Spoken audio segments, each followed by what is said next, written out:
जिला बदीन के शहर टंडोबागो से 16 किलोमीटर दूर एक छोटे से गांव खडारों में कायम साहिबा महल अपनी खूबसूरती और बनावट के बायस पूरे सिंध में मशहूर है।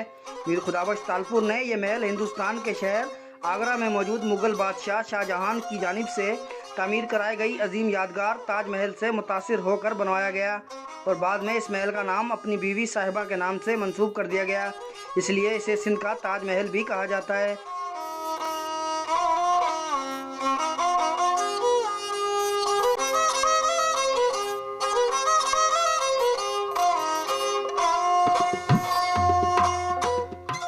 महल की दूसरी और तीसरी इमारत पर लगे 6 गुंबद, शीशे की खिड़कियां, जमीन में लगे सीमेंट के टाइल इसकी खूबसूरती में मजीद इजाफा कर देते हैं।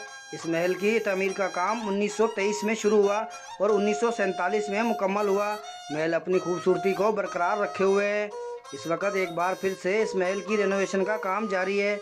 महल का काम होने के बाद इसे आम शहरियों के लिए खोल दिया जाएगा ताकि हर शहरी सिंध के इस ताजमहल को देखकर इसकी तारीख से वाकिफ़ हो सकें।